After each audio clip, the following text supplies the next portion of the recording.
ನಮಸ್ಕಾರ ವೀಕ್ಷಕರೇ, ನೋಡಿ ಸಾಕಷ್ಟು ಫಲಾನುಭವಿಗಳು ಒಂದು ಕಮೆಂಟ್ನ ಮಾಡಿ ತಿಳಿಸ್ತಾ ಇದ್ದೀರಾ. ನಮ್ಮ ಬ್ಯಾಂಕ್ ಖಾತೆಗೆ ಇನ್ನು ಕೂಡ ಗೃಹಲಕ್ಷ್ಮಿ ಯೋಜನೆಯ 5ನೇ ಕಂತಿನ ಹಣ ಬಂದಿಲ್ಲ ಅಂತ. ಈಗಾಗಲೇ ಸರ್ಕಾರದಿಂದ ಬಿಡುಗಡೆಯಾಗಿರುವ ಗೃಹಲಕ್ಷ್ಮಿ ಯೋಜನೆಯ ಹಣ ಪ್ರತಿಯೊಂದು ಫಲಾನುಭವಿಗಳ ಬ್ಯಾಂಕ್ ಖಾತೆಗೆ ಬರ್ತಾ ಇದೆ. ಆದರೆ ನಮ್ಮ ಬ್ಯಾಂಕ್ ಖಾತೆಗೆ ಯಾಕೆ ಹಣ ಬಂದಿಲ್ಲ ಅಂತ ತುಂಬ ಜನ ಕೇಳ್ತಾ ಇದ್ದೀರಾ. ಹಾಗಾದರೆ ಇಂದು ಗೃಹಲಕ್ಷ್ಮಿ ಯೋಜನೆಯ 5ನೇ ಕಂತಿನ ಹಣ ಯಾವ ಜಿಲ್ಲೆಗಳ ಫಲಾನುಭವಿಗಳ ಬ್ಯಾಂಕ್ ಖಾತೆಗೆ ಬಿಡುಗಡೆ ಆಗ್ತಿದೆ ಅಂತ ನಾನು ನಿಮಗೆ ಈ ಒಂದು ವಿಡಿಯೋದಲ್ಲಿ ಮಾಹಿತಿನ ಕೊಡ್ತಾ ಇದ್ದೀನಿ. ಅದಕ್ಕಿಂತ ಮುಂಚೆ ವಿಡಿಯೋ ನೋಡ್ತಾ ಇರುವಂತಹ ಪ್ರತಿಯೊಬ್ಬರ ಹತ್ರ ಕೂಡ ಒಂದು ಚಿಕ್ಕ ರಿಕ್ವೆಸ್ಟ್ ಇದೆ. ನೀವೇನಾದ್ರೂ ಇದೇ ಮೊದಲ ಬಾರಿ ನನ್ನ ವಿಡಿಯೋ ನೋಡ್ತಾ ಇದ್ರೆ ದಯವಿಟ್ಟು ಪ್ರತಿಯೊಬ್ಬರೂ ಚಾನಲ್ನ ಸಬ್ಸ್ಕ್ರೈಬ್ ಮಾಡ್ಕೊಳ್ಳಿ, ಹಾಗೆ ವಿಡಿಯೋಗೊಂದು ಲೈಕ್ನ ಕೊಡಿ. ತುಂಬ ಜನ ವಿಡಿಯೋನ ನೋಡ್ತಾ ಇದ್ದೀರಾ ಸ್ನೇಹಿತರೆ, ಆದರೆ ಇನ್ನೂ ಕೂಡ ಚಾನಲ್ನ ಸಬ್ಸ್ಕ್ರೈಬ್ ಮಾಡ್ಕೋತಾ ಇಲ್ಲ. ದಯವಿಟ್ಟು ಪ್ರತಿಯೊಬ್ಬರೂ ಚಾನಲ್ನ ಸಬ್ಸ್ಕ್ರೈಬ್ ಮಾಡ್ಕೊಳ್ಳಿ ಅಂತ ಪ್ರತಿಯೊಬ್ಬರ ಹತ್ರ ಕೂಡ ರಿಕ್ವೆಸ್ಟ್ ಮಾಡ್ಕೋತಿದ್ದೀನಿ. ಹೌದು ಸ್ನೇಹಿತರೆ, ಸರ್ಕಾರದಿಂದ ಗೃಹಲಕ್ಷ್ಮಿ ಯೋಜನೆಯ 5ನೇ ಕಂತಿನ ಹಣ ಜನವರಿ 11ರಂದು ಪ್ರತಿಯೊಂದು ಫಲಾನುಭವಿಗಳ ಬ್ಯಾಂಕ್ ಖಾತೆಗೆ ಸರ್ಕಾರ 5ನೇ ಕಂತಿನ ಹಣನ ಬಿಡುಗಡೆ ಮಾಡಿತು. ಇಲ್ಲಿಯವರೆಗೂ ಸುಮಾರು 40ರಿಂದ 50 ಲಕ್ಷ ಫಲಾನುಭವಿಗಳ ಬ್ಯಾಂಕ್ ಖಾತೆಗೆ ಗೃಹಲಕ್ಷ್ಮಿ ಯೋಜನೆಯ 5ನೇ ಕಂತಿನ ಹಣ ತಲುಪಿದೆ ಸ್ನೇಹಿತರೆ. ಅದೇ ರೀತಿ ಸುಮಾರು 80 ಲಕ್ಷ ಫಲಾನುಭವಿಗಳ ಬ್ಯಾಂಕ್ ಖಾತೆಗೆ ಗೃಹಲಕ್ಷ್ಮಿ ಯೋಜನೆಯ 4ನೇ ಕಂತಿನ ಹಣ ಬಂದಿದೆ. ತುಂಬ ಫಲಾನುಭವಿಗಳು ಒಂದು ಕಮೆಂಟ್ನ ಮೂಲಕ ತಿಳಿಸ್ತಾ ಇದ್ದೀರಾ, ನಮ್ಮ ಬ್ಯಾಂಕ್ ಖಾತೆಗೆ ಇನ್ನೂ ಕೂಡ 5ನೇ ಕಂತಿನ ಹಣ ಬಂದಿಲ್ಲ.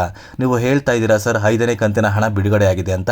ನಮ್ಮ ಊರಿನ ಅಕ್ಕಪಕ್ಕ ಮನೆಯಲ್ಲಿರುವಂತಹ ಒಂದು ಫಲಾನುಭವಿಗಳ ಬ್ಯಾಂಕ್ ಖಾತೆಗೆ 5ನೇ ಕಂತಿನ ಹಣ ಬಂದಿದೆ. ಆದರೆ ಯಾವ ಒಂದು ಕಾರಣಕ್ಕೆ ನಮ್ಮ ಬ್ಯಾಂಕ್ ಖಾತೆಗೆ ಇನ್ನೂ ಕೂಡ ಬಂದಿಲ್ಲ ಅಂತ ತುಂಬ ಜನ ಒಂದು ಕ್ವಶನ್ನ ಕೇಳ್ತಾ ಇದ್ದೀರಾ. ನೋಡಿ, ಇಂದು ಸರ್ಕಾರದಿಂದ ಗೃಹಲಕ್ಷ್ಮಿ ಯೋಜನೆಯ 5ನೇ ಕಂತಿನ ಹಣನ ಸುಮಾರು 25ಕ್ಕಿಂತ ಹೆಚ್ಚು ಜಿಲ್ಲೆಗಳ ಫಲಾನುಭವಿಗಳ ಬ್ಯಾಂಕ್ ಖಾತೆಗೆ ಬಿಡುಗಡೆ ಮಾಡ್ತಾ ಇದೆ. ಅಂದರೆ ಕರ್ನಾಟಕದ ಪ್ರತಿಯೊಂದು ಜಿಲ್ಲೆಗಳ ಫಲಾನುಭವಿಗಳ ಬ್ಯಾಂಕ್ ಖಾತೆಗೆ ಇಂದು ಹಣ ಬಿಡುಗಡೆ ಆಗ್ತಾ ಇದೆ. ನಿಮ್ಮ ಬ್ಯಾಂಕ್ ಖಾತೆಗೆ ಇಲ್ಲಿಯವರೆಗೂ ಗೃಹಲಕ್ಷ್ಮಿ ಯೋಜನೆಯ 4 ಕಂತುಗಳ ಹಣ ಬಂದಿದ್ರೆ ಸರ್ಕಾರದಿಂದ 5ನೇ ಕಂತಿನ ಹಣನ ನಿಮ್ಮ ಬ್ಯಾಂಕ್ ಖಾತೆಗೆ ಬಿಡುಗಡೆ ಮಾಡ್ತಾ ಇದೆ. ನೋಡಿ, ನಾನು ನಿಮಗೆ ಸುಮಾರು 25 ಜಿಲ್ಲೆಗಳ ಒಂದು ಹೆಸರನ್ನ ಕೊಡ್ತೀನಿ. ಈ ಒಂದು ಜಿಲ್ಲೆಗಳ ಫಲಾನುಭವಿಗಳ ಬ್ಯಾಂಕ್ ಖಾತೆಗೆ ಇಂದು ಖಂಡಿತವಾಗಿಯೂ ಗೃಹಲಕ್ಷ್ಮಿ ಯೋಜನೆಯ 5ನೇ ಕಂತಿನ ಹಣ ಬಿಡುಗಡೆ ಆಗ್ತಾ ಇದೆ.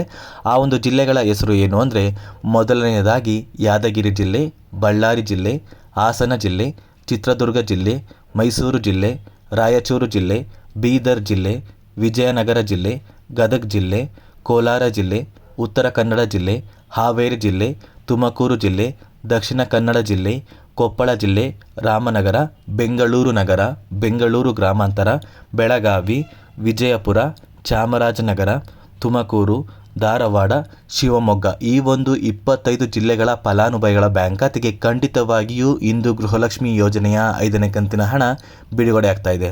ಹಾಗಾದರೆ ಉಳಿದ ಜಿಲ್ಲೆಗಳ ಫಲಾನುಭವಿಗಳ ಬ್ಯಾಂಕ್ ಖಾತೆಗೆ ಹಣ ಬರೋದಿಲ್ವ ಅಂತ ನೀವು ಕೇಳಿದ್ರೆ, ಖಂಡಿತವಾಗಿಯೂ ಪ್ರತಿಯೊಂದು ಜಿಲ್ಲೆಗಳ ಫಲಾನುಭವಿಗಳ ಬ್ಯಾಂಕ್ ಖಾತೆಗೆ ಹಣ ಬರುತ್ತೆ.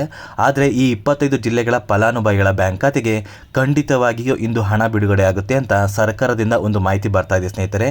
ನೋಡಿ, ಇದಿಷ್ಟು ಗೃಹಲಕ್ಷ್ಮಿ ಯೋಜನೆಗೆ ಸಂಬಂಧಪಟ್ಟ ಒಂದು ಹೊಸ ಮಾಹಿತಿ ಆಗಿರುತ್ತೆ. ನಾನು ನಿಮಗೆ ಈ ಒಂದು ವಿಡಿಯೋದಲ್ಲಿ ಕೊಟ್ಟಿರುವಂಥ ಮಾಹಿತಿ ನಿಮಗೇನಾದ್ರೂ ಇಷ್ಟ ಆಗಿದ್ರೆ ದಯವಿಟ್ಟು ಪ್ರತಿಯೊಬ್ಬರೂ ಮಿಸ್ ಮಾಡದೆ ನನ್ನ ಚಾನಲ್ನ ಸಬ್ಸ್ಕ್ರೈಬ್ ಮಾಡ್ಕೊಳ್ಳಿ, ಹಾಗೆ ವಿಡಿಯೋಗೊಂದು ಲೈಕ್ನ ಕೊಡಿ.